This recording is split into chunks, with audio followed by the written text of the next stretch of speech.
Mula pertama saya mengucapkan salam sejahtera di dalam nama Tuhan Yesus Kristus buat semua kita yang sudah datang dalam rumah Tuhan. Saya mengucapkan selamat datang dalam rumah Tuhan dan semoga ada damai sejahtera dalam kita menerima firman Tuhan.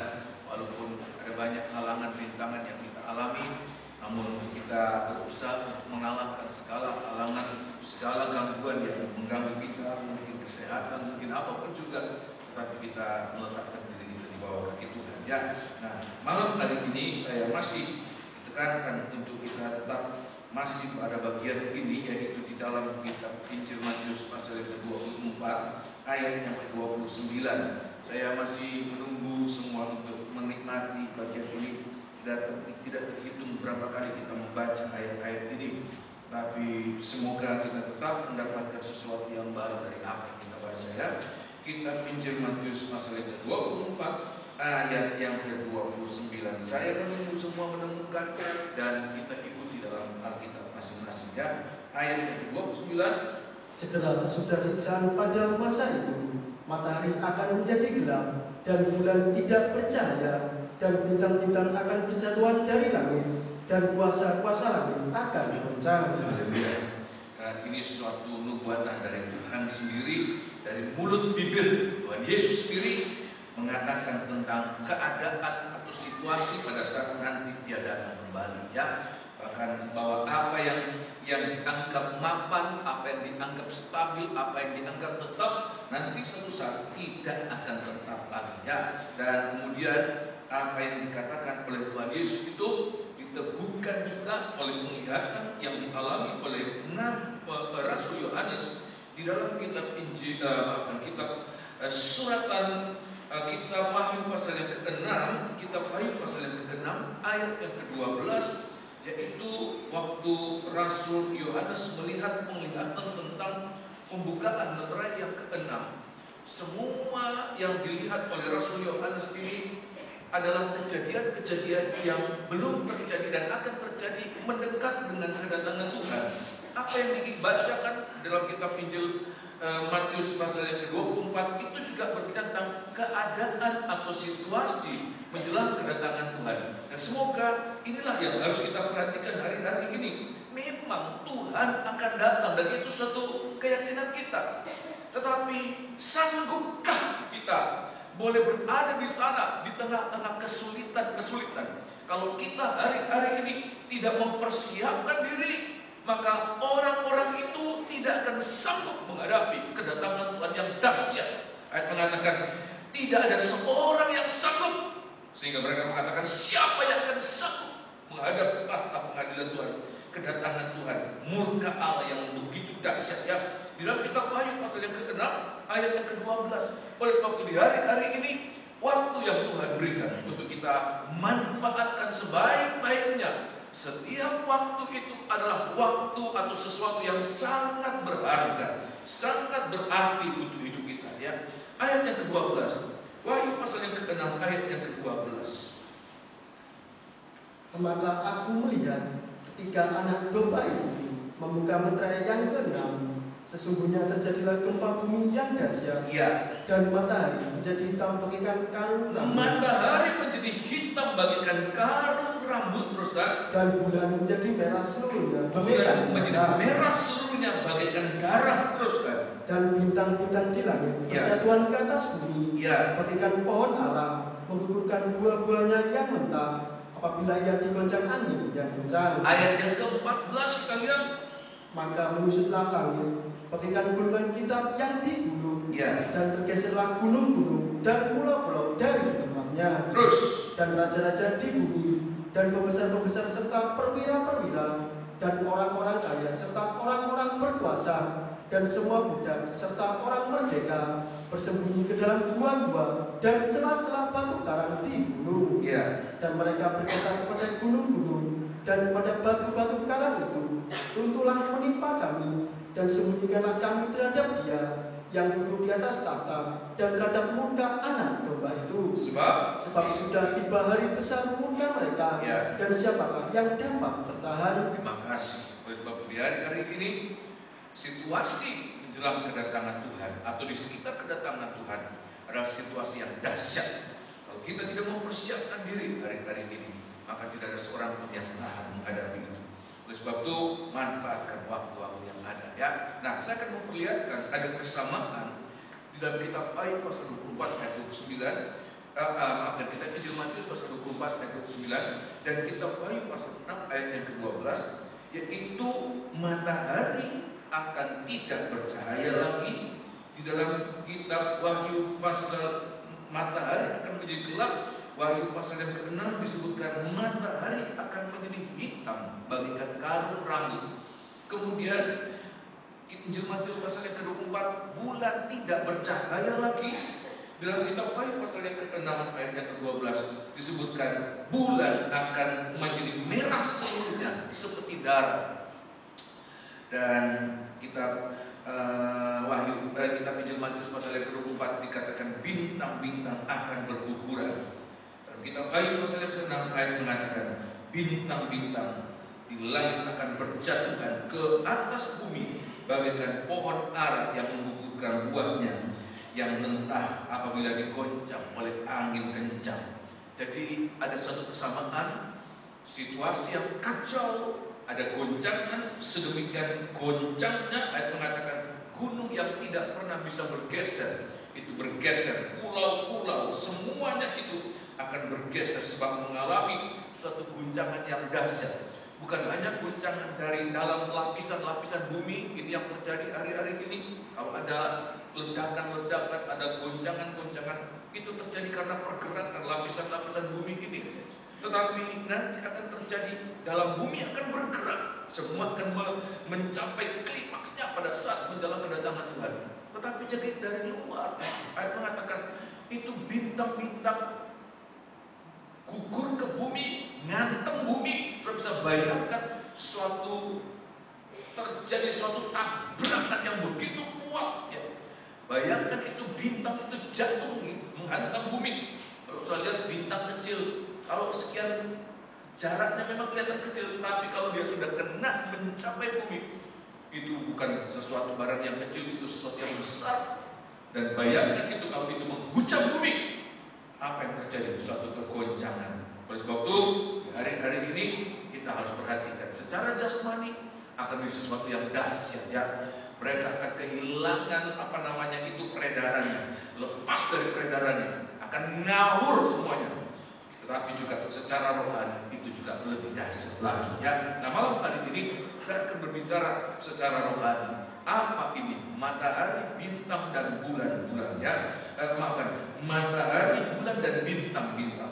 Saya akan mulaikan dengan yang pertama, yaitu matahari ya. Matahari disebutkan nanti akan menjadi hitam bagaikan karung rambut ya. Jadi matahari akan menjadi hitam bagaikan karung rambut, bulan akan menjadi bagaikan darah.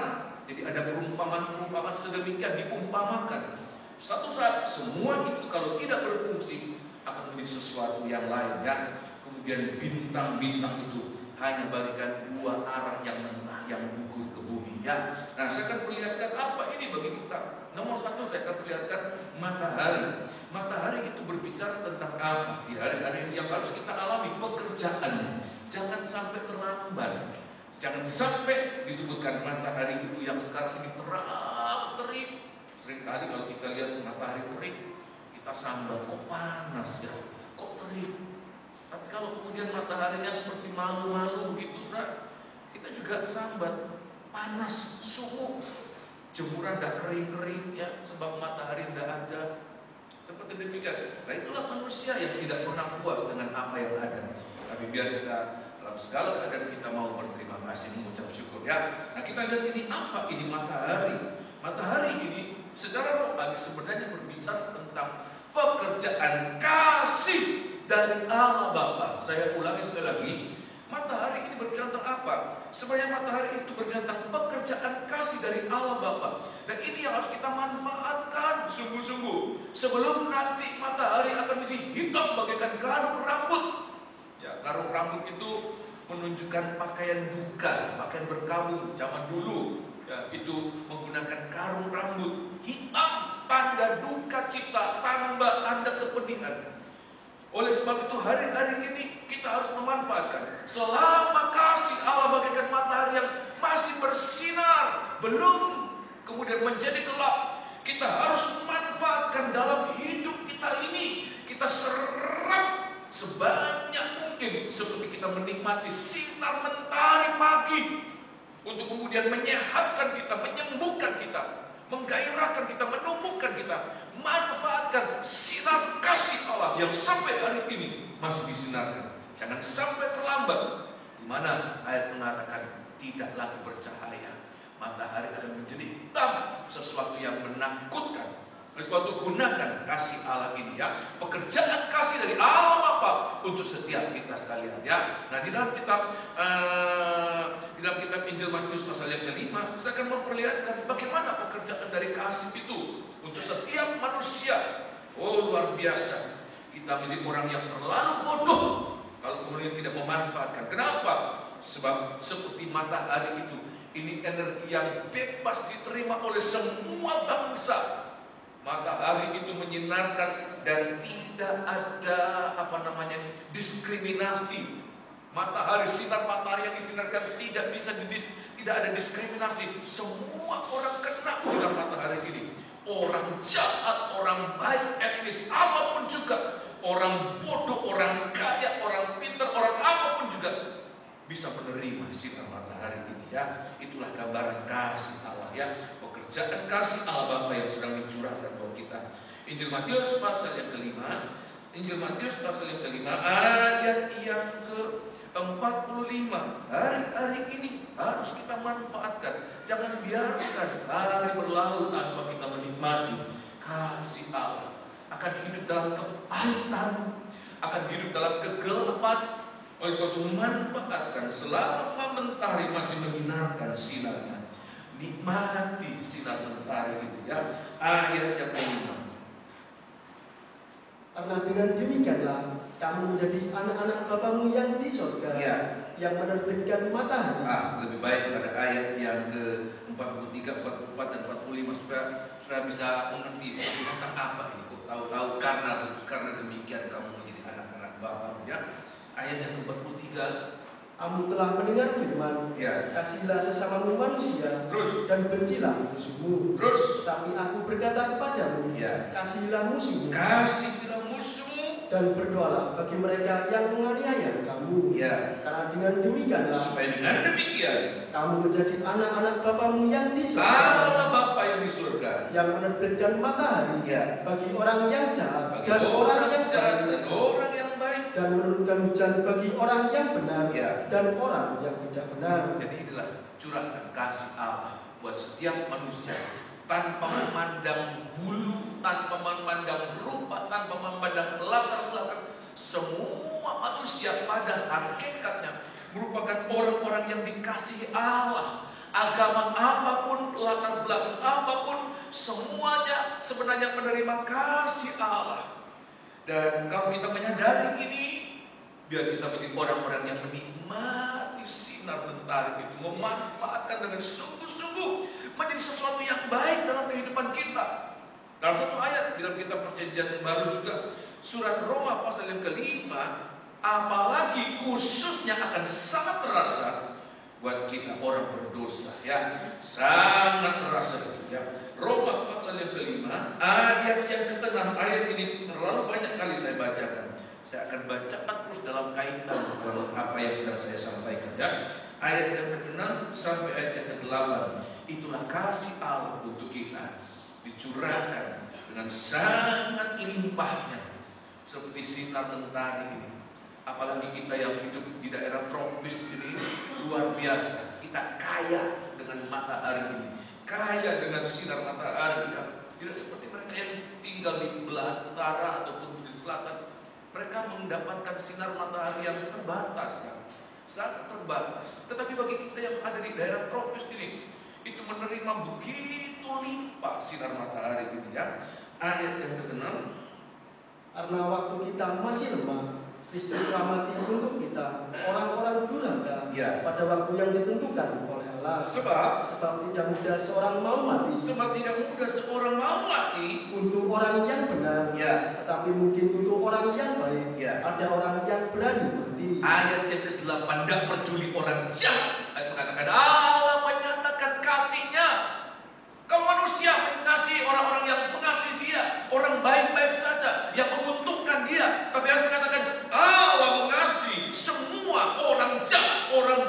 orang yang membenci dia sekalipun, itu dia tetap mengasihi. Ayat ke-8, akan tetapi Allah menunjukkan kasih-Nya kepada kita. Akan tetapi Allah menunjukkan kasih-Nya kepada kita. Ya. Oleh karena Kristus telah mati Ya. untuk kita Ya. ketika kita masih berdosa. Pada saat kita masih berdosa, pada saat kita masih jahat, terima kasih. Pada saat itu Allah sudah menyinarkan kita dengan sinar mentari. Untuk apa? Perhatikan, untuk apa? Supaya kita boleh menerima pengampunan dosa. Itulah yang kita butuhkan di hari-hari ini. Orang berdosa tanpa mengalami pengampunan dosa, dia hidup tapi sedang menuju kepada kematian. Tetapi bagi kita di hari-hari ini, untuk itu Tuhan memberikan kita kesempatan hidup di dunia ini. Tidak seperti malaikat. Malaikat kalau dia berbuat dosa, gak ada kesempatan untuk bertobat. Malaikat berbuat dosa menjadi setan. Nah, itu banyak roh-roh setan itu, demon-demon. Itu tadinya mereka ada malaikat-malaikat, sekutunya Lucifer. Tapi mereka berbuat dosa. Mereka tidak punya tubuh seperti kita, sehingga tidak ada jalan pengampunan buat mereka. Mereka masuk di bumi ini. Mereka menjadi roh jahat. Dan mereka menunggu waktu untuk kemudian menjadi penghuni neraka selama-lamanya. Binatang memang hidup di dunia ini seperti kita, tapi binatang tidak mempunyai roh seperti kita. Sehingga binatang tidak perlu bertobat. Sebaik apapun binatang, dia tidak akan masuk surga. Sejahat apapun binatang, dia tidak akan masuk neraka. Tetapi bagi kita di hari-hari ini, kita punya tubuh, jiwa, dan roh. Walaupun kita banyak dengan kesalahan, ada kejahatan dan kenajisan, tetapi kasih Allah dicurahkan khusus buat kita. Saya mendengarkan Bapak Pendeta Jono mengatakan, ya, khusus buat kita yang tinggal di bumi ini.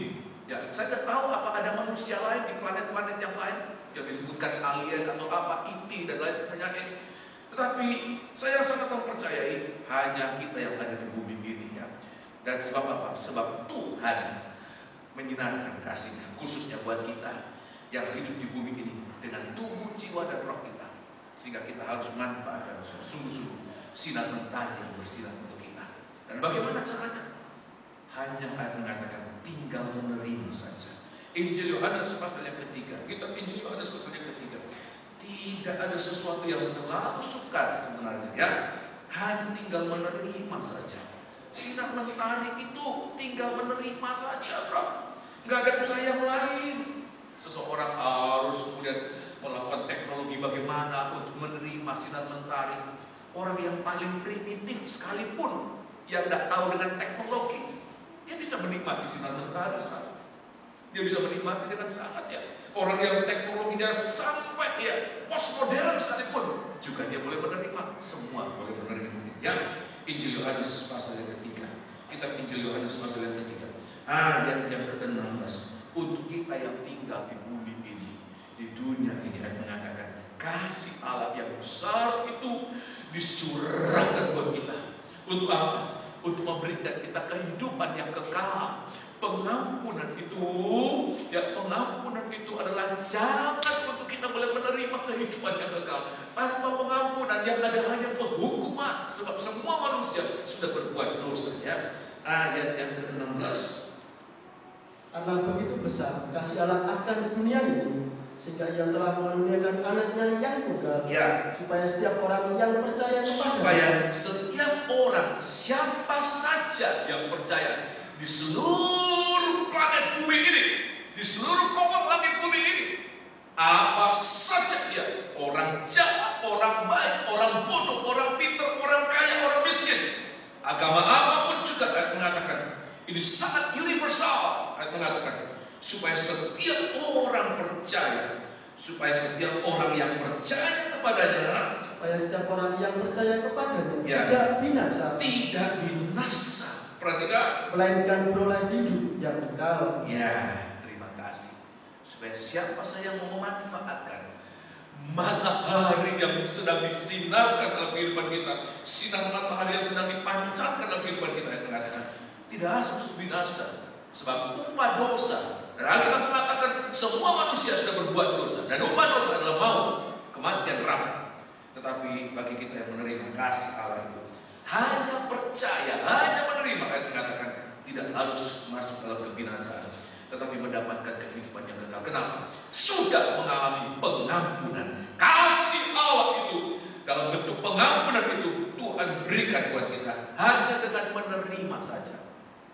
kita lihat ayat selanjutnya, ternyata tidak semudah itu orang menikmati kasih yang disinarkan buat kita. Kita lihat saja, kalau kita kemudian berjalan, ya sinar matahari, nggak ada tuh orang kemudian mau kemudian panas-panas malah menikmati. Biasanya apa, cari yang ada teguhan. Kalau bawa payung supaya tidak kena sinar matahari. Kalau punya topi, pakai topi atau pakai apa. Semua menghindar sinar matahari. Padahal matahari itu sangat sehat, itu sangat baik buat kesehatan secara jasmani sinar matahari, apalagi yang pagi hari. Tetapi perhatikan, ayat mengatakan demikian juga dengan kasih Allah, itu sangat baik. Tetapi tidak semua orang mau menerima itu. Ayat selanjutnya, kalau baca ayat 19, ayat mengatakan ada orang-orang yang menolak kasih Allah. Kasih Allah ini, pekerjaan kasih Allah, pekerjaan kasih dari Allah Bapa diberikan buat kita tanpa ada suatu usaha apapun dari kita, tinggal menerima, tinggal percaya. Tetapi yang mengatakan untuk percaya pun bukan hal yang mudah. Tidak semua orang mau percayai. Ayat 19, perhatikan. Dan inilah hukuman. Sebentar ya. Ayat yang ke-17. Ayat yang ke-17. Sebab Allah mengutus anaknya ke dalam dunia, ya, bukan untuk menghakimi dunia, ya, melainkan untuk menyelamatkannya oleh Dia. Ya, untuk menyelamatkan. Terus kan? Barang siapa percaya kepadanya, hanya percaya saja. Terus kan? Ia tidak akan dihukum, menerima kehidupan yang kekal. Tetapi barang siapa tidak percaya, ia telah berada di bawah hukuman, sebab ia tidak percaya dalam nama Anak Tunggal Allah. Ayat ke-19. Dan inilah hukuman itu. Ya. Terang telah datang ke dalam dunia. Terang matahari sudah bersinar ke dalam dunia kita dengan bumi kita ini. Ayat mengatakan, tetapi perhatikan. Tetapi manusia lebih menyukai kegelapan. Lebih menyukai dosa. Lebih suka tinggal dalam dosa, hidup dalam dosa, daripada menerima pengampunan. Sebab dia pikir mungkin kalau saya diampuni, saya tidak bisa berbuat dosa lagi. Jadi lebih baik karuan saya berbuat dosa saja terus. Saya bisa puas-puas berbuat dosa tanpa batas. Sebab kalau saya menerima pengampunan, nanti saya kemudian harus menjaga diri, harus menjaga kesucian, menjaga hidup dalam kebenaran. Lebih baik saya tidak perlu mengalami pengampunan. Dan mengatakan, ya, mereka hidup dalam kegelapan, lebih menyukai kegelapan daripada terang. Sebab perbuatan-perbuatan mereka jahat. Ya, 20. Sebab barang siapa berbuat jahat, ya, membenci terang, terus, dan tidak datang kepada terang itu, supaya perbuatan-perbuatannya yang jahat itu tidak nampak. Ayat yang ke-21. Tetapi barang siapa melakukan yang benar, ya, ia datang kepada terang, supaya menjadi nyata bahwa perbuatan-perbuatan yang dilakukan dalam Allah. Terima kasih. Dan kita lihat di sini, ya, Tuhan katakan terang matahari sudah disinarkan dalam semua penduduk dunia ini, penduduk bumi. Tetapi tidak semuanya suka sinar matahari, tidak semuanya suka hidup dalam terang kasih Allah. Ayat mengatakan justru manusia itu lebih suka kegelapan daripada terang, lebih suka hidup di dalam api neraka daripada hidup di dalam kekekalan dalam kerajaan surga. Nah, hari-hari ini mungkin kita bingung, kok bisa demikian? Kok bisa? Sebab mereka mempertahankan apa yang lama yang ada dalam kehidupan mereka. Nah, malam hari ini saya akan memperlihatkan apa praktek kita kemudian menikmati sinar matahari untuk itu menjadi sesuatu yang baik dalam kehidupan kita, tetapi juga apa praktek menolak sinar matahari kasih Allah, pekerjaan kasih Allah, dan menjadi penghukuman buat mereka. Kita kembali kita Injil Matius pasal yang ke-5, supaya kita kemudian jangan kaget kenapa, apa Tuhan tidak adil untuk seseorang seperti sinar matahari itu Tuhan berikan dengan limpahnya, tetapi untuk seseorang seperti Tuhan gelapkan matahari. Kenapa? Apa Tuhan membenci? Ayat mengatakan tidak. Tuhan mengasihi semua orang, orang jahat, orang baik Tuhan mengasihi. Tetapi kenapa ada bagian bagi seseorang matahari itu menjadi seperti karung rambut, hitam bagikan karung rambut. Ya, apa Tuhan pilih kasih memandang muka? Tidak sama sekali. Tolong baca Injil Matius pasal yang ke-5, kitab Injil Matius pasal yang ke-5, ayat yang ke-38. Ini praktek hidup di dalam kegelapan. Perhatikan, ini penting. Secara jasmani, pada saat nanti matahari kemudian menjadi hitam, itu sesuatu yang dahsyat, tidak pernah terjadi.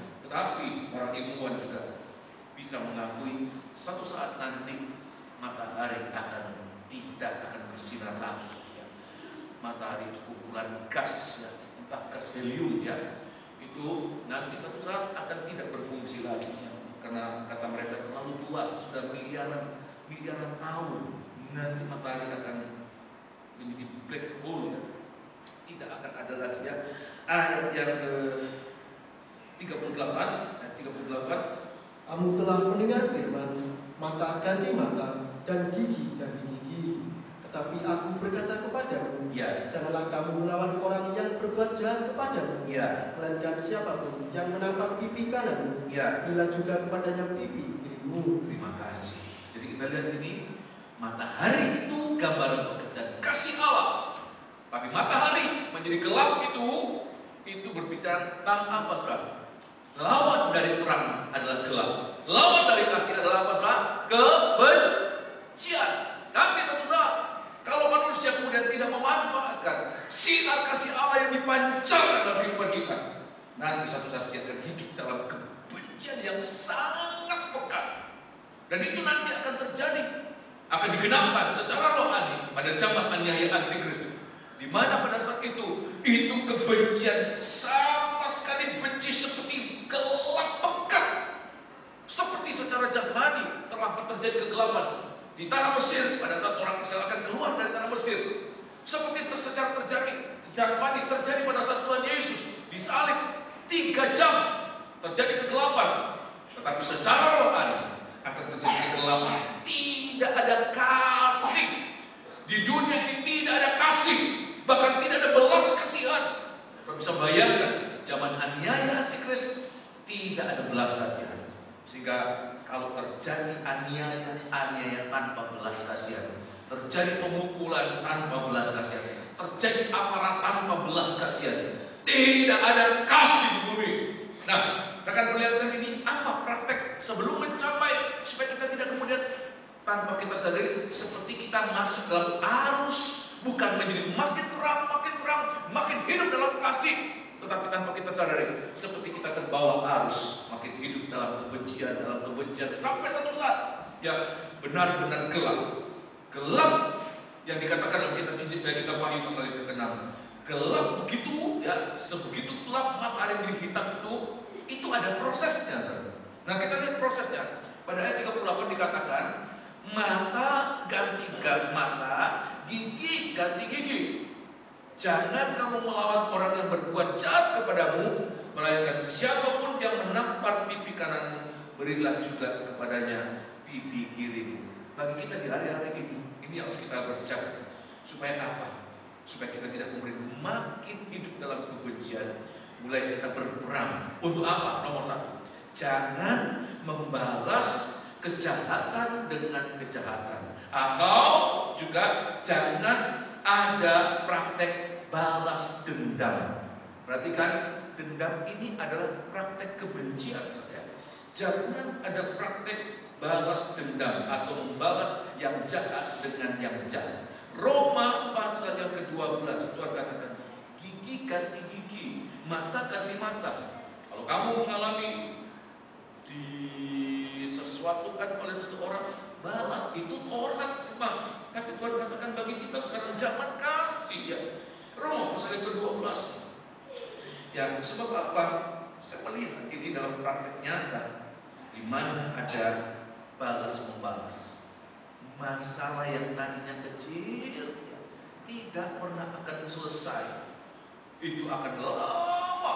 Mulai hanya bertengkar mulut, kemudian apa, saudara? Meningkat pukul-pukulan. Dan cukup pukul-pukulan, apa, saudara? Bunuh-bunuhan. Dan bunuh-bunuhan itu tidak hanya satu generasi, saudara. Generasi ini nanti dibalas generasi yang berikutnya. Terus generasi berikutnya. Tidak seperti api itu tidak pernah padam. Api amarah, api kebencian itu begitu tambah jadi. Kenapa? Sebab membiarkan dirinya hidup dalam kegelapan kebenciannya. Dalam kitab Roma pasal yang ke-12, oleh sebab itu Tuhan katakan ini harus hati-hati. Yang kelihatannya hanya simpel, sudah ditampar. Kalau kamu ditampar, jangan membalas, memberikan. Ada orang mengatakan, Lah itu kan tambah bangkang, tambah kita ngadarai kan. Ya, kita seperti ditambah ini minta kasih juga, kasih juga, tambah marah dia ya. Itu gambaran itu ya, bahwa kita jangan membalas, jangan ada balas dendam, tetapi Tuhan katakan serahkan pembalas itu dalam tangan Tuhan, bukan haknya kita membalas ya. Tuhan katakan kita mau merampas haknya Tuhan. Ayat yang pasal 12 kita Roma pasal 12, Roma 12, jangan ya, sebab kalau kita terjadi, saya katakan tadi, hanya bertengkar mulut, nanti karena balas-balasan ya, dari hanya berbicara biasa, nanti bicara tensinya lebih tinggi, ya, otot-ototan keluar urat, ya, kemudian nggak cukup sampai situ sudah. Apa? Tampar-tamparan tadi sudah.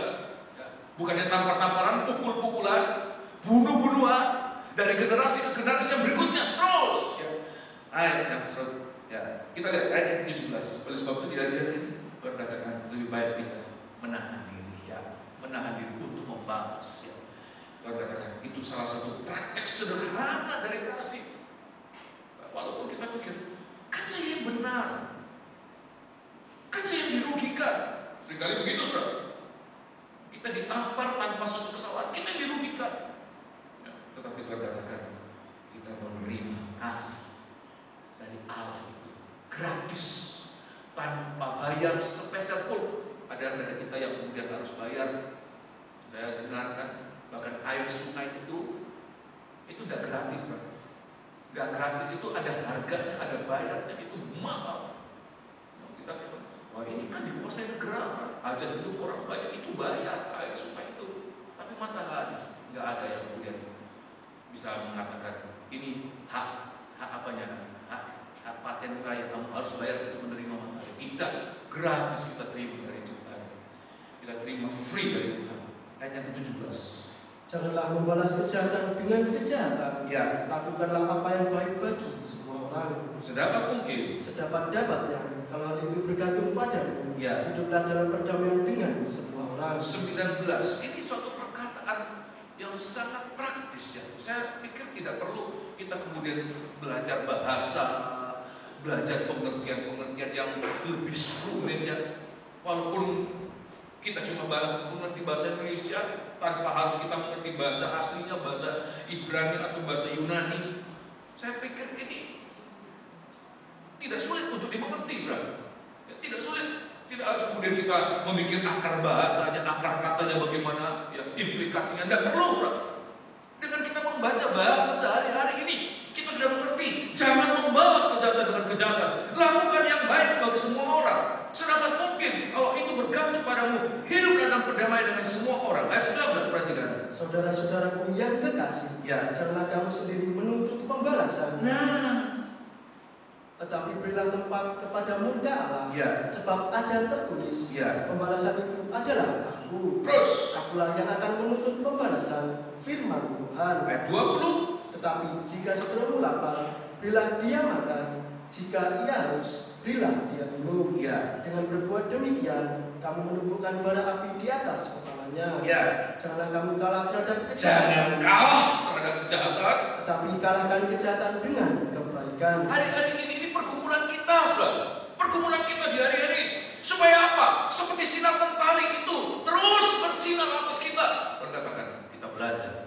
Jangan sampai matahari itu menjadi gelap, hitam bagaikan karung rambut, di mana kebencian itu begitu pekat. Kenapa? Dimulai dengan apa? Membalas kejahatan dengan kejahatan, membalas dendam. Tapi hari-hari ini biar kita lakukan. Tuhan, Engkau sudah memberikan aku pengampunan gratis. Maka pengampunan yang sama juga aku harus pancarkan kepada semua orang yang bersalah kepada saya. Ya, tidak mudah untuk mempraktekkan, mudah untuk dilakukan, untuk dikatakan, tapi tidak mudah untuk dipraktekkan. Tapi inilah harga yang harus kita bayar. Supaya bagi kita, perhatikan, matahari tidak menjadi satu saat jadi hitam bagaikan karung rambut. Tapi nanti satu saat yang mengatakan matahari itu kan bersinar cerah, bersinar terik, seperti tanpa awan kelam bersinar atas kita sampai Tuhan datang kembali. Sudah bisa mengerti demikian, amin? Ya. Praktek kedua, saudara, Selain kemudian kita harus memperhatikan ini, ya supaya kita hidup terus dalam sinar mentari ini, matahari tidak menjadi gelap, hidup dalam kebencian yang sangat pekat. Ya, yang kedua yaitu apa? Ayat mengatakan kita juga harus memberi dengan sukarela. Ya, kita tidak membalas, tetapi juga kita memberi dengan sukarela. Ya, kita memberi dengan sukarela. Kenapa? Sebab seperti matahari itu juga dia hanya memberi. Kita dari charge dong. Dia memberi dengan sukarela dan free. Ya, dia memberi saja, dia bersinar saja tanpa ada sesuatu yang diharapkan untuk kembali kepada dia. Tidak, matahari tidak mengharapkan sesuatu itu kembali kepada dia, sesuatu yang kembali kepada dia. Dia hanya menyinarkan saja terus menerus. Demikian juga Tuhan katakan hari-hari ini praktek supaya kita praktek memberi. Di dalam kitab Injil Matius pasal yang kelima tadi lanjutannya, ya lanjutannya Injil Matius pasal yang kelima tadi prakteknya jangan ada balas dendam, ya jangan ada balas dendam, tidak pernah akan berhenti. Masalah kecil akan jadi besar, masalah yang biasa akan jadi runyam, akan jadi besar sekali dan rumit sekali. Yang simple akan tidak terselesaikan. Ayat yang ke-40, 41 dan 42, perhatikan ya. 40, 41 dan 42. Dan kepada orang yang tidak mengadukan engkau karena mengingini baju, Ya. serahkanlah juga jubahmu. Jadi kita ini ayat mengatakan memberi. Memberi. Kalau ada orang mengadukan, bahkan menuntut, meminta bajumu, bahkan jubah pun kita berikan. Memberi ya. Ayat yang ke-41. Dan siapapun yang memaksa engkau berjalan sejauh 1 mil, Ya. berjalanlah bersama dia sejauh 2 mil. Kalau ada orang yang minta disertai, dibarengi, berjalan 1 mil, Tuhan katakan, engkau memberikan lebih daripada yang dia butuhkan, lebih dari apa yang dia minta. Terus kan? Berilah kepada orang yang meminta kepadamu, Ya. dan janganlah menolak orang yang mau meminjam daripadamu. Terima kasih. Ini praktek, saudara. Supaya kita tetap seperti memelihara sinar mentari itu selalu bersinar atas kita. Bagaimana kita di hari-hari ini boleh menjadi orang yang memberi dengan sukarela. Ya, memberi dengan sukarela itu praktek hidup di dalam kasih. Sebab kasih itu, bukti kasih itu adalah memberi.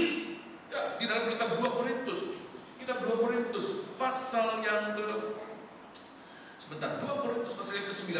Kalau kita bisa memberi dengan sukarela, dengan kasih, itu membuat kita bisa memberi lebih banyak dari apa yang dibutuhkan, dari apa yang diminta. Kalau udah ada kasih, saudara, misalnya minta 10, paling banter kasih 5. Tapi Alkitab mengatakan minta 10 kasih 20. Kok bisa begitu? Hanya kasih mendorong itu. Saya mengatakan ini, saudara, untuk kita kemudian bisa mengerti betapa kuatnya kasih, melampaui kasih kepada diri sendiri. Pada diri sendiri membutuhkan. Orang minta baju, kasih jubahnya sekalian. Pada diri sendiri membutuhkan itu. Ya. Minta sesuatu, malah kita kasih juga kepada dia. Kita 2 Korintus pasal yang ke-9, 2 Korintus pasal 9 berkatakan kasih itu membuat segala-galanya mungkin. Oh, haleluya. Kalau kita dalam hal ini, dalam segala kekurangan kita, ketidakmampuan kita, dalam hal memberi, kita kemudian mengalami kesulitan, kita mohon Tuhan, tidak ada yang dapat membuat kita senang memberi kecuali kasih. Ada orang yang memberi juga sepertinya senang memberi, tetapi kalau itu bukan kasih, dia akan mengalami penyesalan. Mungkin ada niatan, ada apa, tetapi kalau dia memberi dengan kasih, mau dibalas nggak dibalas bukan urusan yang penting. Aku sudah bisa memberi, itu sudah senang buat saya. Bisa berkorban, itu sudah senang buat saya. Itu satu penghiburan, itu satu sukacita. Aku bisa memberi, itu satu sukacita. Hanya karena kasih membuat itu. Ayat yang ke-6. Angkanlah bumi, orang yang menabur sedikit, Ya. akan menuai sedikit juga. Nah, Dan orang yang menabur banyak, ya. akan menuai banyak juga. juga. Apa yang membuat seseorang bisa menabur sedikit atau banyak? Apa saudara jawabannya saudara? Apa? Kasih. Tanpa kasih, bagus-bagus kalau dia bisa menabur sedikit, dia tidak pernah akan menabur. Aku juga butuh kok menabur? Saya juga butuh. Dan seandainya dia tidak menabur, tidak akan ada siklus lah. Habis semuanya itu. Semua yang dia punya itu dihabis untuk dirinya sendiri, dimakan sendiri. Nggak ada siklus ya. Perlipat gandaan, perkembangbiakan. Tapi Tuhan katakan, setiap orang yang menabur, dia juga akan menuai. Menabur sedikit, dia akan menuai sedikit juga. Tapi menabur banyak, menuai banyak juga. Teruskan. Hendaklah masing-masing memberikan menurut kerelaan hatinya. Nah, Jangan dengan sedih hati jangan dengan sedih hati. atau karena paksaan. Ya, Sebab Allah mengasihi orang yang memberi dengan sukacita. terima kasih. Sebab Allah pun itu adalah pemberi dengan sukacita. Dia memberi dengan sukacita, oleh sebab itu ayat mengatakan dia suka anak-anaknya. Kita mengaku anak-anak Allah, tetapi praktek hidup asal dari Allah itu tidak ada dalam kehidupan kita. Apa asal dari Allah? Kasih. Tuhan katakan, apa prakteknya?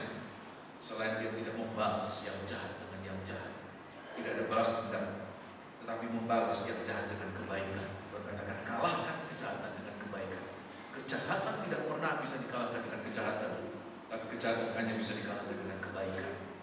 Kalau ada api, tambah disiram api, apa bisa padam apinya? Tidak pernah. Oleh sebab itu di hari-hari ini saudara mengerti ya, api amarah dibalas dengan amarah, api kejahatan dibalas dengan kejahatan. Tidak tambah selesai, tambah jadi. Tuhan katakan jangan membalas, tetapi juga harus apa? Memberi. Tuhan katakan, sebab apa? Tuhan itu sudah memberi kepada kita, dan apa yang dia berikan, perhatikan ini penting. Saya teringat waktu saya masih kecil kan, kalau ada orang dari kampung, seringkali papa saya katakan, coba baju-bajumu yang sudah tidak pakai kumpul semua, nanti kirim ke kampung. Dan saya berkesan, ini baju saya, loh kok masih bagus, belum robek kok dikasih ya. Jangan dikasih ya. Kalau kita memberi, rasanya beri saja yang sudah jelek-jelek, yang sudah tidak pakai-pakai. Padahal Tuhan, dia memberi yang terbaik. Sudah bisa mengerti demikian apa? Apa yang terbaik dia berikan, itu pemberian yang benar. Dan mengatakan, bukan yang sudah tidak pakai, yang sudah tidak suka, bukan itu pemberian kasih, ya. Tapi pemberian kasih, apa yang dia sukai, apa yang dia anggap berharga, itu yang diberikan. Allah akan mengatakan, dia hanya memiliki satu anak, dan anak itu paling dikasih. Dia berikan buat kita orang berdosa. Ya kalau kita orang baik, orang berdosa dia berikan buat kita. Kenapa? Sebab dia mengasihi kita. Oleh sebab itu di hari-hari ini Tuhan katakan, beri dengan sukacita, beri dengan kasih, sebab itulah yang akan dikasihi oleh Allah.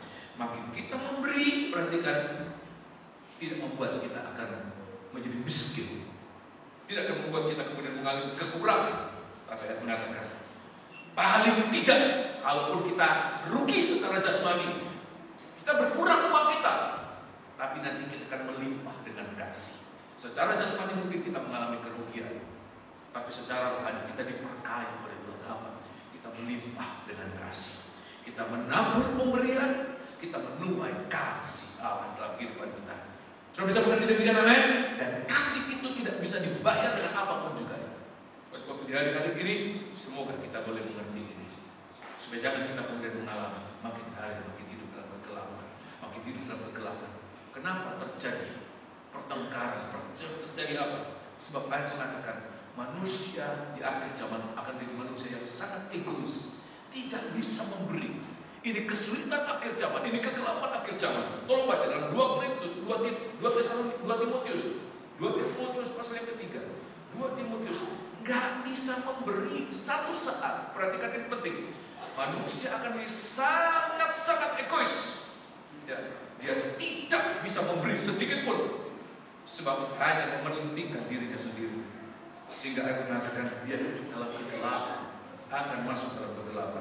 2 Timotius pasal yang ketiga, suratan 2 Timotius pasal yang ketiga, ayat yang ke-1, perhatikan, hari-hari ini sedang mulai terjadi.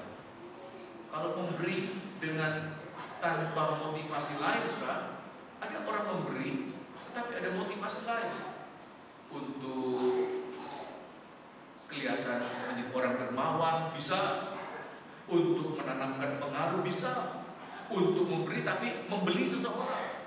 Dia memberi barang, tetapi dia membeli orang itu dengan pemberiannya, tetapi memberi dengan kasih. Ini yang Tuhan ingin berikan kita. Kita lakukan itu. Kita tidak pernah rasa rugi, tidak pernah rasa menyesal. Walaupun kita rugi secara jasmani, tetapi kita diperkaya oleh Tuhan secara kasih, secara rohani. Oh, haleluya.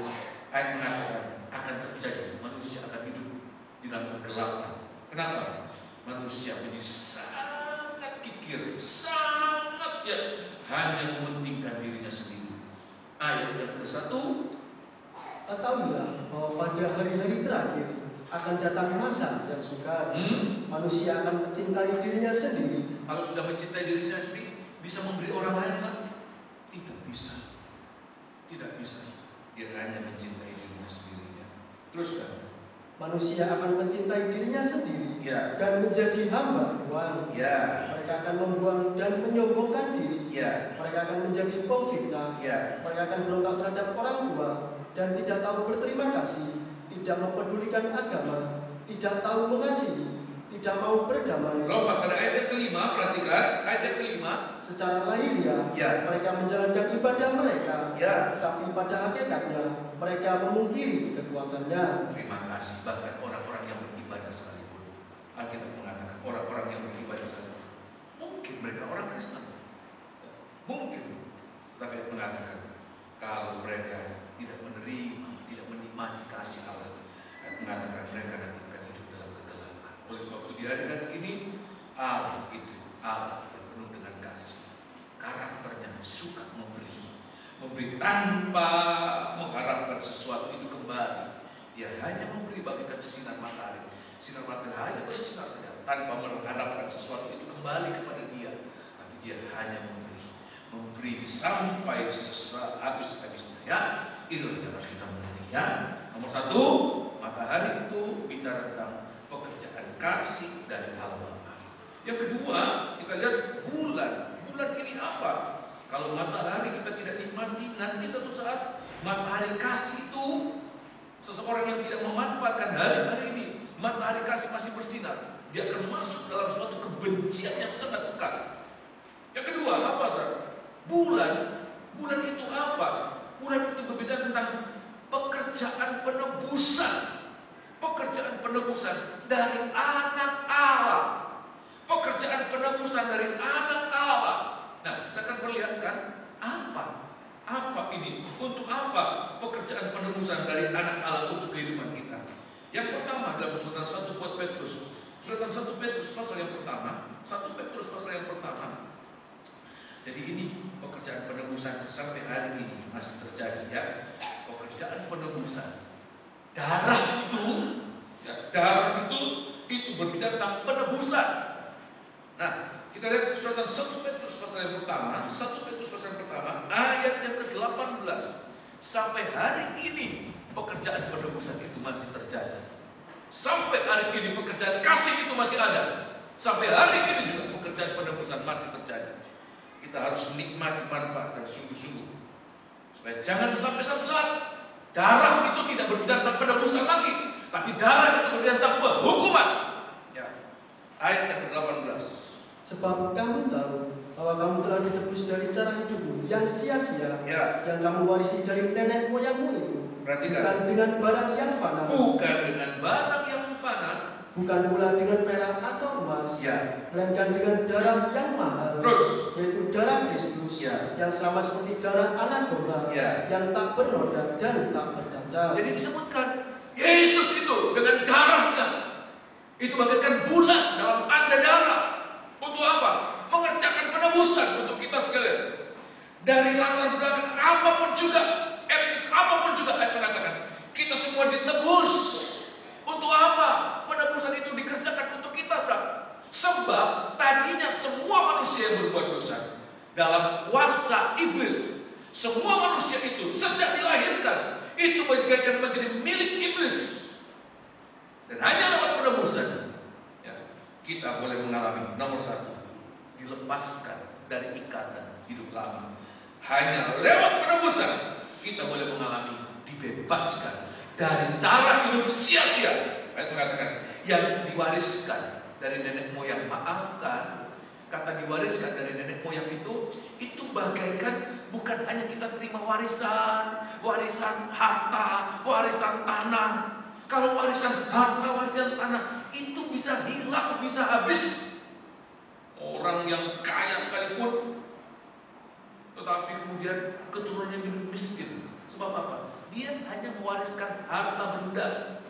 Tetapi ada warisan yang tidak pernah akan bisa habis kalau bukan kemurahan Tuhan. Apa itu? Warisan yang namanya karakter.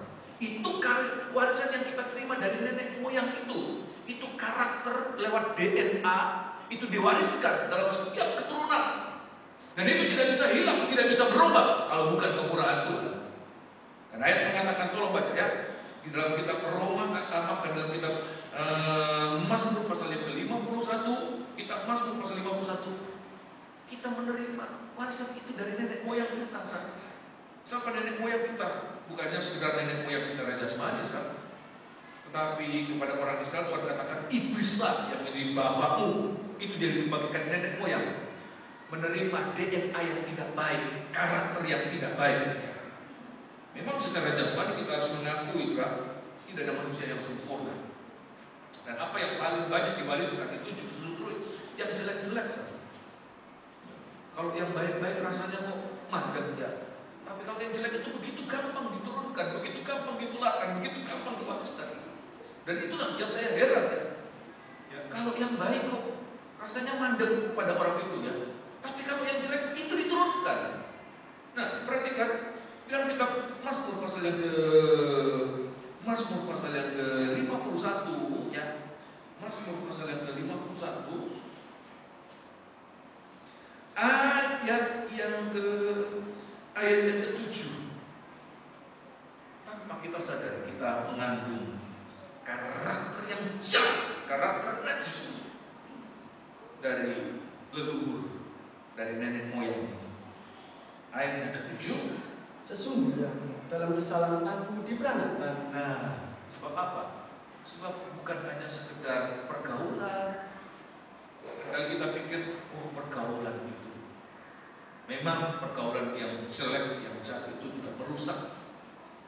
Tapi juga yang paling jahat itu melewati ini, diturunkan karakter yang tidak baik yang diturunkan.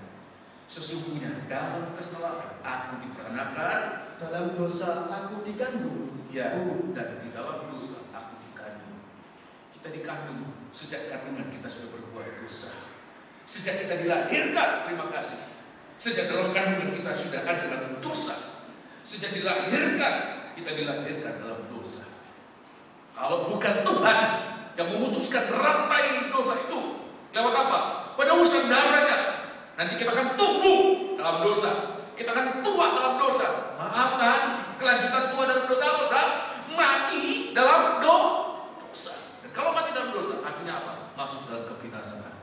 Oleh sebab itu, ya, anak Allah itu dia rela dikorbankan untuk apa? Memutus mata rantai ini. Lewat penebusan, dia ingin memutus mata rantai dengan karakter-karakter yang tidak baik. Dia lepaskan kita dari cara hidup yang lama, cara hidup dosa, cara hidup yang sia-sia. Supaya apa? Supaya penebusan yang kedua, selain kita menjadi orang-orang yang dilepaskan dari cara hidup yang lama, tapi tujuan kedua kita ditebus oleh Tuhan adalah supaya kita menjadi milik Allah. Kita ditebus dari rantai ikatan yang lama, kita dipisahkan dari ikatan yang lama untuk kita ditempelkan dalam suatu ikatan yang baru, yaitu apa? Kita dilepaskan dari ikatan kepada iblis untuk kita menjadi orang yang terikat kepada Allah, menjadi milik Allah. Ya, Wahyu pasal yang kelima, kita Wahyu pasal yang kelima ini harus kita nikmati dalam hari-hari ini. Penebusan oleh darah Tuhan sampai hari ini masih terjadi. Oleh sebab itu, kalau kemudian kita merasakan Tuhan, ada ikatan-ikatan yang begitu kuat. Kenapa? Ikatan ini sejak saya remaja, sejak saya muda, saya sudah terikat dengan karakter. dengan kebiasaan yang tidak baik dan rasanya tidak mungkin terlepas. Memang secara manusia tidak mungkin terlepas, tapi apa yang tidak mungkin terlepas oleh manusia itu dapat dikerjakan oleh Tuhan. Lewat apa? Penebusan darah Tuhan. Jangan putus asa, jangan putus asa. Ataupun pada seseorang yang sudah merasakan orang ini sudah sangat terikat dengan karakter yang tidak baik, dengan kebiasaan-kebiasaan buruk, dengan dosa, rasanya nggak mungkin dilepas. Bahkan kita sendiri kemudian mengatakan orang ini tidak bisa berubah. Kita sudah mendahului Tuhan. Tapi kita selalu mengatakan, Tuhan, biar kemurahan-Mu masih berlaku, penebusan-Mu masih berlaku sampai hari ini. Engkau akan melepaskan aku dari sarang hidup yang lama. Engkau akan melepaskan saudaraku dari semua ikatan yang tidak baik, ya. Sebab Tuhan masih mengerjakan pekerjaan penebusan sampai hari ini. Saudara katakan amin? Ya, kalau baca ya. Kita Wahyu pasal yang kelima. Wahyu pasal yang kelima. Maksud penebusan yang kedua, selain melepaskan kita dari hidup yang lama, dari ikatan yang tidak mungkin dilepaskan, ya, dari karakter-karakter. Kalau seseorang itu hanya sekedar suatu karena pergaulan, mungkin kalau dia berikan pergaulan yang baik akan berubah. Tetapi kalau sudah mendarah daging, dosa itu karena karakter, karena DNA mendarah daging.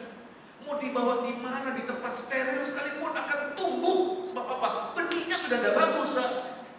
Kalau benihnya tidak bagus, media sebaik apapun, sesteril apapun akan tumbuh sesuatu yang tidak baik. Saya teringat waktu saya belajar tentang mikrobiologi, media itu harus disterilkan. Tapi sesteril apapun juga, tapi kalau kita tanamkan kultur yang tidak baik, ya, bakteri atau apapun juga tumbuh juga tidak baik. Oleh sebab itu di hari-hari ini kita harus mengalami diputuskan dari cerita yang lama, ya. Tolong baca ya. Kita Wahyu pasal yang ke-5, Wahyu pasal yang ke-5 ayat ke-9. Untuk apa? Kita menjadi milik Allah. Dikaitkan, ditempelkan, dikaitkan dengan sesuatu yang baru. Yang lama diputuskan, kita dikaitkan dengan sesuatu yang baru. Itulah tujuan dari penebusan. Ayat yang ke-9. Dan mereka menyanyikan suatu nyanyian baru, katanya, Engkau layak menerima gulungan kitab itu, ya, dan membuka meterai-meterainya. Terus, karena Engkau telah disembelih dan dengan darah-Mu Engkau telah membeli mereka bagi Allah. Bagi Allah. Dari tiap-tiap suku. Dari tiap-tiap suku. Dan bahasa. Dan bahasa. Dan kaum. Dan kaum. Dan bangsa. Terima kasih. Ayat mengatakan, darah anak domba itu membeli kita, menepaskan kita dari karakter yang lama, etnis apapun, bahasa apapun. Untuk apa? Supaya kita tidak lagi menjadi milik etnis itu, milik bangsa itu, milik bahasa itu. Tapi ayat mengatakan, dengan darah itu kita ditebus menjadi apa? Milik Allah. Apa artinya kita menjadi milik Allah, Bro? Apa artinya menjadi milik Allah? Nomor satu, kalau kita menjadi milik Allah, bahwa kita ini akan menjadi milik kesayangan Allah. Seseorang yang dibeli, sesuatu yang dibeli, ya, tentu akan dibeli untuk dimiliki. Apalagi kalau sesuatu itu dibeli dengan harga yang mahal. Saya mau tanya, ya, kalau ada seseorang membeli sesuatu dengan harga yang mahal, apakah barang yang mahal itu akan digeletakkan begitu saja? Walaupun tidak mungkin nggak berharga, tetapi kalau dia beli dengan harga yang mahal, kenapa tujuannya? Dia ingin barang yang murah ini, tapi dia bayar dengan harga yang mahal untuk dia sayangi. Itulah kehidupan kita. Hidup kita ini sebenarnya tidak ada harganya. Tapi ayat mengatakan, dengan harga yang mahal, darah anak domba, dia tebus kita. Dia putuskan dari hidup yang lama, dari ikatan hidup yang lama. Untuk apa? Dia miliki, menjadi milik Allah. Dan kalau kita menjadi milik Allah, nomor satu, kita akan menjadi milik kesayangannya. Oh, haleluya. Bagaimana mungkin ini? Terlalu bodoh kalau kita tidak mau memanfaatkan kesempatan, bagaikan bulan rembulan yang sedang bersinar untuk menyinarkan sinar penebusannya dalam kehidupan kita. Ya. Sebab kita bukan apa-apa, kita tidak ada harganya, tidak ada nilainya. Menjadi milik iblis hanya untuk dibakar, tetapi kita menjadi milik Allah untuk disayangi, jadi milik kesayangan Allah. 1 Petrus pasal yang kedua, saudara, 1 Petrus pasal yang kedua. Terlalu bodoh, ya, terlalu bodoh kalau kita kemudian tidak mau mengalami demikian. Oh, haleluya. Ya, ayat yang ke-9, 1 Petrus pasal yang kedua. 1 Petrus pasal yang kedua ayat yang ke-9. Tetapi kamulah bangsa yang terpilih, Ya. imamat yang rajani, Terus. bangsa yang kudus, umat kepunyaan Allah sendiri, Ya. supaya kamu memberitakan perbuatan-perbuatan yang besar dari Dia. Umat kepunyaan Allah sendiri. Itu sudah menunjukkan bagaimana Allah sangat mengasihi miliknya. Teruskan. Yang telah memanggil kamu keluar Ya. dari kegelapan Tadinya hidup dalam kegelapan. Sekarang Dia akan panggil keluar. Untuk apa? kepada terangnya yang Untuk ajaib. kita tidak lagi hidup dalam kegelapan. Kegelapan dosa, kegelapan hidup yang lama. Ayat mengatakan lewat kasih-Nya, sinar mentari pengampunan, juga lewat penebusan oleh darah anak domba, Dia mengambil kita untuk hidup dalam terang. Ya. Ayat yang ke-10 perhatikan. Kamu yang dahulu bukan umat Allah, Bukan milik Allah. Kita umat yang bukan milik Allah. Tetapi lewat penebusan Tuhan mengambil kita menjadi umat kesayangannya, menjadi miliknya yang disayangi. Terus dan tetapi yang sekarang Ya. telah menjadi umatnya. ya, Yang dahulu tidak dikasihani, ya, tapi yang sekarang telah beroleh belas kasihan. bahkan sangat disayangi. Mau mengalami demikian, amin? Orang yang dikasihi Allah. Oh, luar biasa kalau kita menjadi orang yang dikasihi Allah. Apa yang kita butuhkan? Apa yang kita butuhkan? Kita belum berteriak, kita belum apapun juga. Tuhan sudah memperhatikan apa yang kita butuhkan. Gak usah kita teriak, gak usah kita nangis, gak usah kita berontak. Baru kita agak sedikit bergerak. Tuhan tahu Dia membutuhkan sesuatu. Baru kita merasa tidak nyaman, Tuhan membawa kita mendapatkan suatu keadaan yang nyaman. Oleh sebab itu di hari-hari ini jadi milik Allah lewat penebusan. Yang kedua, selain kita menjadi orang yang disayangi oleh Allah, tetapi juga tujuan Tuhan menebus kita adalah supaya kita dipakai oleh Tuhan. 1 Korintus pasal yang ke-6 dipakai oleh Tuhan menjadi Allah yang memuliakan Tuhan. Ya, 1 Korintus pasal yang ke-6, suratan 1 Korintus pasal yang ke-6, kitab suratan 1 Korintus pasal yang ke-6, sinar bulan itu, sinar rembulan masih bersinar untuk kita. Jangan sampai itu nanti kemudian berubah menjadi darah penghukuman, darah kehancuran. Ya, ayat ke-19 dan 20.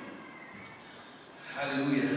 1 Korintus pasal yang ke-6 ayat ke-19 dan ayat yang ke-20. Atau tidak tahukah kamu bahwa tubuhmu adalah bait Roh Kudus Ya. yang diam di dalam kamu, Perhatikan. Roh Kudus yang kamu peroleh dari Allah, Ya. dan bahwa kamu bukan milik kamu sendiri, Bukan milik setan, juga bukan milik kita diri sendiri, tapi kita yang ditebus oleh Tuhan. Milik siapa, saudara? Milik Allah. Kepunyaan Allah sendiri, kesayangan Allah sendiri. Ya, ayat mengatakan ayat 20, sebab kamu telah dibeli dan harganya telah lunas dibayar. harganya lunas dibayar. Terus kan? Karena itu muliakan Allah dengan hidupmu. Oleh sebab itu muliakan Allah. Kita nanti orang-orang ketebusan akan dipakai untuk memuliakan Allah. Untuk itu kita ditebus. Perhatikan, bukan untuk mempermalukan Tuhan.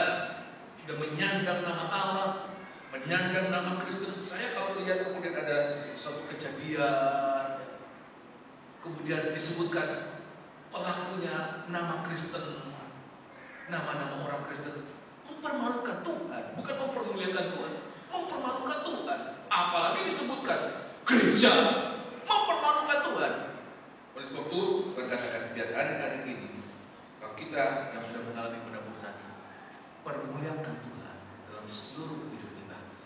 Jangan lakukan sesuatu kalau itu nanti mempermalukan Tuhan. Prioritas kita, pertimbangan kita dalam segala sesuatu. Pernah saya sampaikan dalam khotbah saya, ya.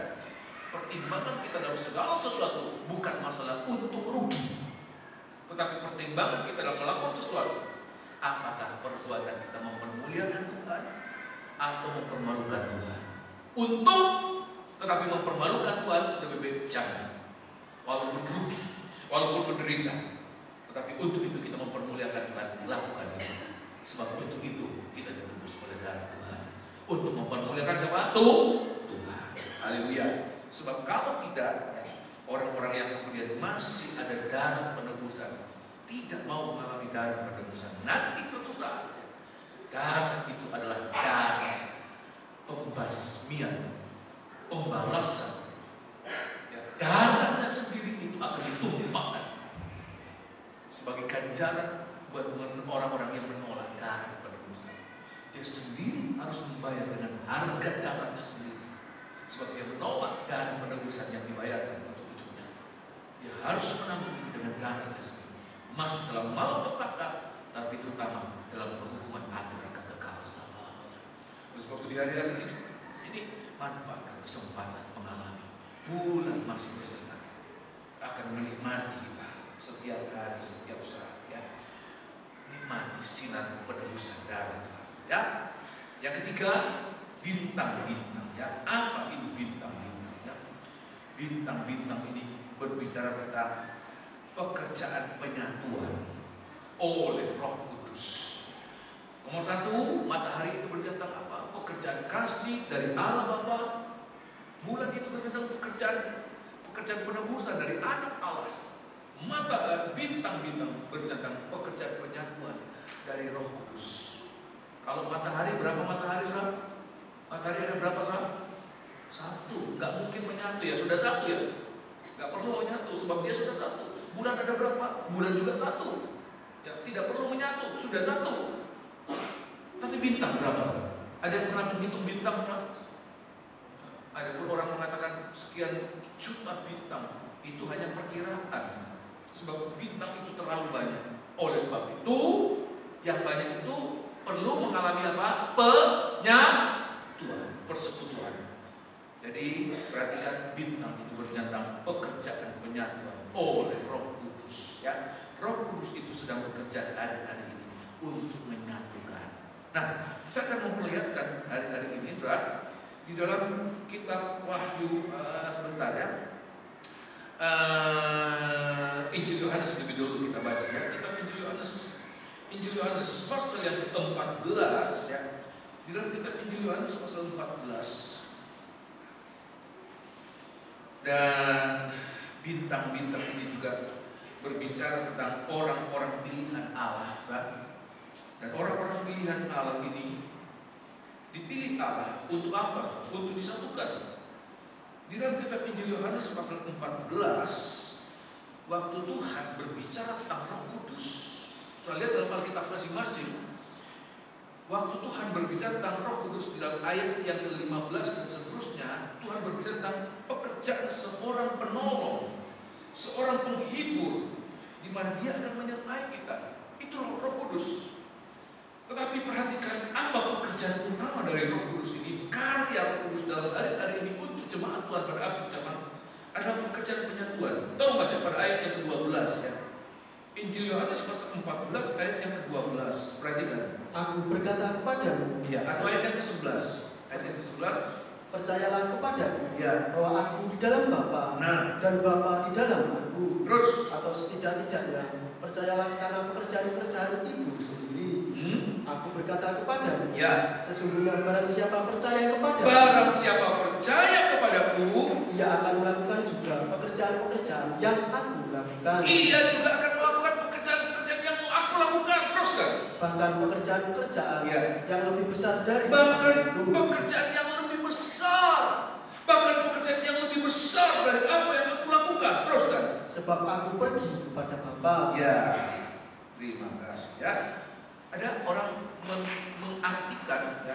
Tuhan katakan, kalau kamu percaya padaku, kamu akan melakukan pekerjaan yang lebih besar. Ada yang mengartikan Tuhan Yesus berkhotbah kepada 5.000 laki-laki, belum termasuk perempuan, sekali khotbah. Gak pakai promosi, gak pakai panitia, gak pakai apa. Itu bisa tiba-tiba berkumpul, ya. Kalau dipukul rata saja, itu tidak dihitung perempuan, anak-anak. Kalau dipukul rata saja, disamakan, dikalikan 3, 15.000 orang berkumpul satu kali khotbah. 15.000 orang menerima makan dengan puas, kenyang, tanpa kemudian bahkan berkelimpahan. Mereka katakan nanti mereka akan bekerja lebih dari itu, ya. Dan memang hari-hari ini hamba-hamba Tuhan bahkan mengadakan KKR bukan hanya 5.000, bukannya 15.000. Ada orang yang berkhotbah 1 juta orang. Di Afrika sana itu sudah biasa, dan satu kali, Bro. Satu kali kebaktian 1 juta orang. Ibu panitia sampai bingung, bagaimana menampung ini? Nggak ada lapangan bisa menampung 1 juta orang dalam tempat yang besar. Mereka bingung mencari tempat bagaimana. Ada ladang kasava, itu ladang pohon itu ditraktor, diratakan untuk apa? Tempat kebaktian. Ya, ini tempat pabrik tapioka, ini ada ladang tapioka, ladang kasava itu diratakan untuk jadi tempat penampung, sebab begitu besar. Tapi saya mengatakan bukannya secara apa yang dilihat oleh manusia itu dihitung oleh manusia. Tuhan Yesus cuma 15.000, nanti bisa 1 juta orang. Oh, lebih besar. Ya, secara pandangan manusia, secara sempit, pengertian sempit dan demikian.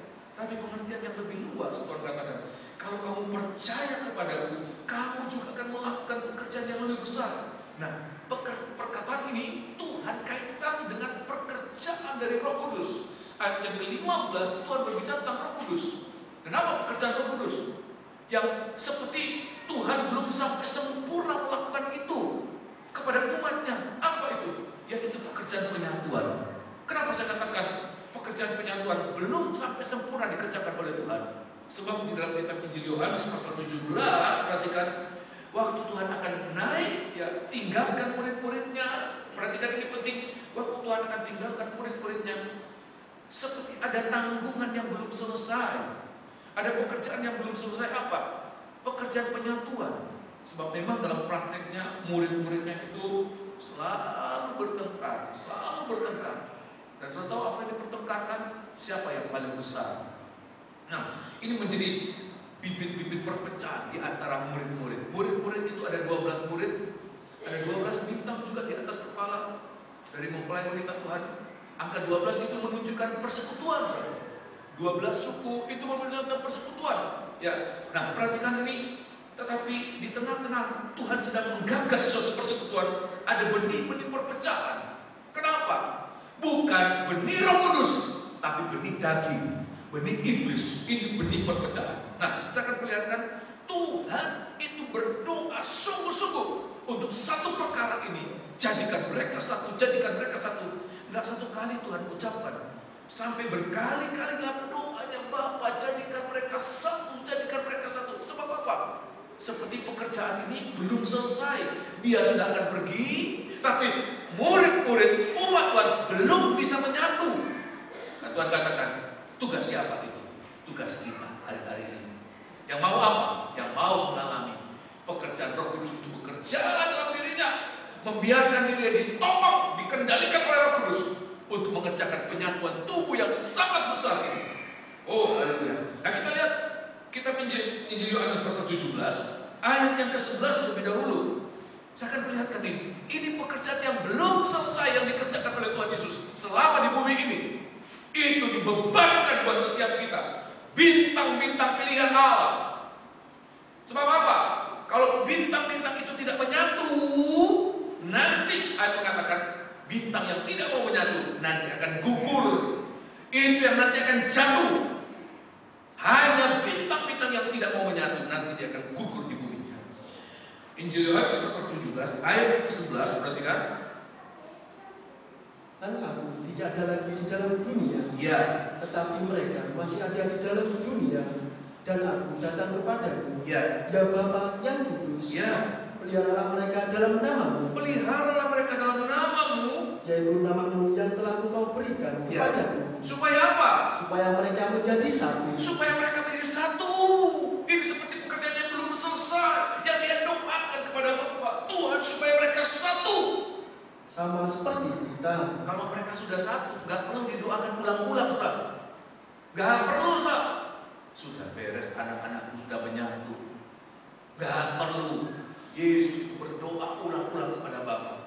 Sebab apa? Sudah selesai, sudah satu mereka. Buat apa didoakan ulang-ulang, berulang-ulang? Tapi yang mengatakan dia berdoa sungguh-sungguh sebagai suatu doa imam besar untuk umatnya. Jadikan mereka satu. Ayat yang ke-21, perhatikan ayat 21. Supaya mereka semua menjadi satu. Atau ayat yang ke-20 lagi dulu. Dan bukan untuk mereka ini saja, Ya. aku berdoa, Ya. tapi juga untuk orang-orang Ya. yang percaya kepadamu Untuk orang-orang yang percaya kepadaku. oleh pemberitaan mereka, 21. supaya mereka semua menjadi satu. Supaya mereka semua menjadi satu. Sama seperti Engkau, Ya. ya Bapa, Ya. di dalam aku, Ya. dan aku di dalam Engkau, Ya. agar mereka juga di dalam kita, Ya. supaya dunia percaya Ya. bahwa Engkau lah yang telah mengutus aku. 22. Dan aku telah memberikan kepada mereka kemuliaan Ya. yang Engkau berikan kepadaku, Ya. supaya mereka menjadi Supaya satu. mereka menjadi satu. Teruskan. Sama seperti kita adalah satu. Ayat 23 perhatikan. Aku di dalam mereka, Ya. dan Engkau di dalam aku, Ya. supaya mereka sempurna menjadi satu. Supaya mereka sempurna menjadi satu. Agar dunia tahu Ya. bahwa Engkau yang telah mengutus aku, Ya. dan bahwa Engkau mengasihi mereka, Ya. sama seperti Engkau mengasihi aku. Kalau saya lihat ini bahkan ada 4 kali dia menyatakan Tuhan supaya mereka menjadi satu. Kalau kita mau jujur, memang pekerjaan penyatuan ini bukan pekerjaan yang mudah, tapi pekerjaan yang sulit sekali. Kita lihat saja fakta dalam Mika. Jangan pikir kalau Mika itu sudah lama pasti ada jaminan menjadi satu. 10 tahun, 20 tahun, tidak pernah nyatu. 30 tahun, 50 tahun yang pernah saya sampaikan. Sudah sekian tahun dia menikah, tetapi justru makin lama dia memutuskan lebih baik saya pecah saja, pecah kongsi, cerai saja. Sudah tidak kuat menahan, bisa berusaha menjadi satu, tapi tidak kuat, cerai saja. Bayangkan misalnya di antara anak-anak Tuhan, di antara hamba-hamba Tuhan, juga untuk menjadi satu bukan sesuatu yang mudah. Tetapi Tuhan memberikan penolong, Roh Kudus. Dia yang bekerja hari-hari ini untuk menyatukan. Perhatikan, kalau kita ingin mengalami tidak menjadi bintang yang jatuh, bintang yang gugur, hari-hari ini kita harus memberikan diri Tuhan, jadikan kami satu. Jangan kemudian berpegang pada kebenaran diri sendiri. Jangan kemudian berpegang kepada kebanggaan diri sendiri. Sebab ini menjadi penyebab tidak bisa menyatu. Saya akan perlihatkan apa yang membuat kemudian bintang itu gugur. Kenapa gugur? Saya katakan tadi, sebab dia tidak menyatu. Apa penyebab bintang-bintang itu gugur? Di dalam kitab Wahyu pasal yang ke-12 ya. Wahyu pasal yang ke-12 ayat yang ke-4. Tolong baca. Ini bintang-bintang gugur ini karena apa? Karena ekor dari naga. Tolong baca. Kitab Wahyu pasal yang ke-12 ayat yang ke-4. Bintang-bintang itu bisa gugur. Ini bintang-bintang juga bicara tentang hamba-hamba Tuhan yang kemudian pilihan ya. Orang-orang yang menjadi pilihan Tuhan yang gugur, jatuh. Mungkin saja bukan jatuh karena perzinahan, penyalahgunaan keuangan. Tetapi kalau dia tidak mau menyatu dengan yang lain, dia juga akan memberikan bintang yang gugur. Ayat yang ke-3 dan ayat yang ke-4, perhatikan. Maka tampaklah suatu tanda yang lain di langit, Ya. dan lihatlah seekor naga merah padam yang besar, berkepala 7 dan bertanduk 10, Ya. dan di atas kepalanya ada 7 mahkota. Ayat yang ke-4, perhatikan. Dan ekornya, Dan ekornya siapa saudara? Ekornya naga. Dan ekornya menyeret sepertiga dari bintang-bintang di langit, ya. dan melemparkannya ke atas bumi. Ini bintang-bintang itu gugur. Apa yang membuat dia gugur? Ekor binatang. Binatang itu apa? Iblis. Siapa dia? Ya, adalah orang yang mau merasa kuat, merasa tidak membutuhkan yang lain. Terima kasih. Dia mau dengan segala kekuatannya seperti tidak membutuhkan yang lain. Di saat kita merasa kuat, di saat kita tidak membutuhkan yang lain, di saat kita merasa tidak membutuhkan orang lain sebab kita merasa kuat sendiri, di saat itu seperti kita terkena dengan ekor naga. Oleh sebab itu, biar hari-hari ini lebih baik seseorang merasa lemah. Ya, kalau menyatu, ya kalau lemah itu gampang menyatu. Saya teringat, waktu masih kuliah, kenapa ada perpeloncoan untuk membuat suasana solidaritas ya, menyatu. Sebab apa? Dalam tekanan, dalam merasa lemah, itu mereka lebih membaur. Gak peduli anak orang kaya, gak peduli orang dari kampung, Tapi kalau sudah dipelonco, sama-sama pelontos, sama-sama bajunya elek-elek, ya, mereka bisa menyatu. Kenapa? Sama-sama merasa di bawah tekanan, lemah. Tapi coba tanpa penyatuan, tanpa merasa lemah, ya, tanpa mengalami pelonco itu, yang lain mau mobil mewah, yang lain cuma sepeda motor, tidak bisa menyatu, nggak bisa menyatu. Sebab apa?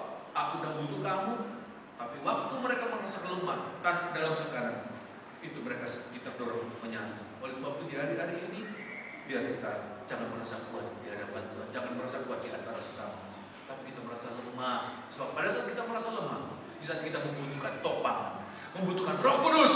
Dan kalau kita membutuhkan Roh Kudus akan membawa kita menyatu seorang dengan yang lain. Dan kalau kita menyatu seorang dengan yang lain, bagaikan bintang-bintang, dia tidak akan kena sabetan dari ekor naga, dan dia tetap ada di sana. Bahkan satu saat bintang-bintang akan menjadi hiasan dari mempelai wanita. Di atas kepalanya ada 12 bintang. Itulah gambaran bintang-bintang yang tidak bisa jatuh, bintang-bintang yang hidup di dalam persekutuan. Oleh sebab itu di hari-hari ini kita harus mulai merasakan, Tuhan, saya perlu menyatu dengan yang lain. Mulai dalam jemaat, dalam nikah, terutama dalam tubuh Kristus yang besar.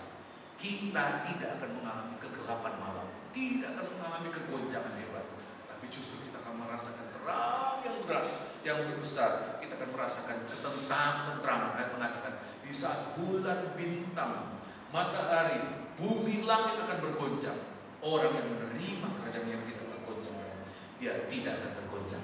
Amin. Inilah firman Tuhan buat kita sekarang. Semoga ini boleh menjadi berkat buat kita sekalian. Ya, kita akan bangun diri, kita akan nyanyikan satu lagu.